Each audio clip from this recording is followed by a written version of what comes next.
In our last few videos, we discussed norms and deviance, and outlined some potential ways in which changes in norms and deviance can occur on an individual level. But what happens when large numbers of individuals rapidly and randomly behave in ways that do not reflect societal norms? In sociology, this phenomenon is called collective behavior. Now, collective behavior is not the same thing as group behavior, and that's because of a few reasons. First, collective behavior typically is time-limited. It involves short social interactions, whereas groups tend to remain together longer and socialize for extended periods of time. Secondly, while collective behavior is time-limited, it isn't socially limited. There are no social boundaries, and anyone is free to participate in a collective, whereas groups can be exclusive or have membership requirements.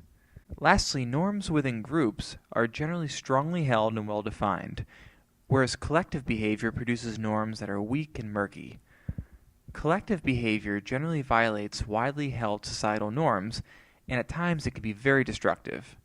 Though it's not the same thing as group behavior, it's often driven by group dynamics, things like de-individuation, which is a concept I discuss in the social psychology videos. You don't need to know the specifics, but just know that certain group dynamics can oftentimes encourage people to engage in acts that they may consider deviant or wrong under normal circumstances. And these same group dynamics can happen in a collective as well. Now, sociologists have identified three basic types of collective behavior: fads, mass hysteria, and riots. You've probably heard all of these terms before, and you probably have a general idea what they are, but I'm going to discuss them from the perspective of a sociologist. You get the official, true understanding of what this means. So let's examine each of these in a little more detail. A fad, or a fleeting behavior, is something that becomes incredibly popular very quickly, and then loses popularity almost just as quickly. Fads typically last for a very short period of time, but they reach and influence large numbers of people in that time. Fads are not necessarily in line with normal behavior, but because they're perceived as cool or interesting by a large group of people, they gain popularity.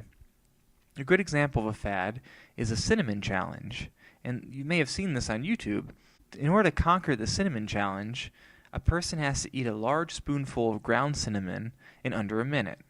Now, part of this fad involved taping the attempt and posting a video online. Now, while this may sound like a breeze, I don't suggest trying this at home. Most people who do the cinnamon challenge end up gagging, coughing, or vomiting. Now, it seems pretty silly, right? Well, despite the fact that the challenge is pretty silly and definitely not normal behavior, people don't usually eat a spoonful of cinnamon in less than a minute. If you look up the challenge on YouTube, you'll see there are over 600,000 attempts.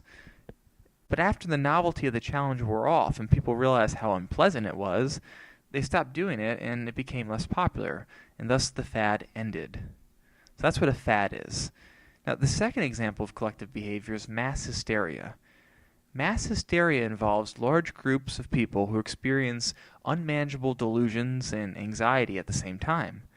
The reactions spread rapidly and reach more people through rumors and fear. Mass hysteria often takes the form of panicked reactions to negative news or a potential threat. A good example of mild mass hysteria is the reaction that often takes place when there's a chance of severe weather coming. Now, all major news outlets cover the forecast incessantly, and they induce fear and anxiety in large groups of people. The fear causes people to become crazed. They rush to the supermarket, they drive erratically, they become irrational. So that's like a mild form of mass hysteria that's caused from weather reports. However, mass hysteria can also be the result of psychology, like when a large group of individuals suddenly believe they have the same illness and experience similar physical symptoms despite a lack of disease. This is sometimes called mass psychogenic illness or epidemic hysteria. A recent example of this came after the anthrax attacks in the United States. Immediately after there were reports of an anthrax attack, there were over 2,000 false anthrax alarms. Many individuals reported physical symptoms of anthrax infection, and they were afraid of exposure. although it was found that there was no risk of infection for those people because they weren't exposed to anthrax. They just thought they were. But regardless, it still induced symptoms in these patients that were real symptoms. So that's mass hysteria. Now the final example of collective behavior that we'll talk about today is a riot. Now riots are characterized by large groups of people who suddenly engage in deviant behavior like vandalism, violence, or other crimes. Riots are typically very chaotic and cost cities thousands or millions of dollars in damages. Individuals who act out during riots, they typically cast aside societal norms and they behave in very destructive ways. They ruin property, they steal, and they violate laws indiscriminately.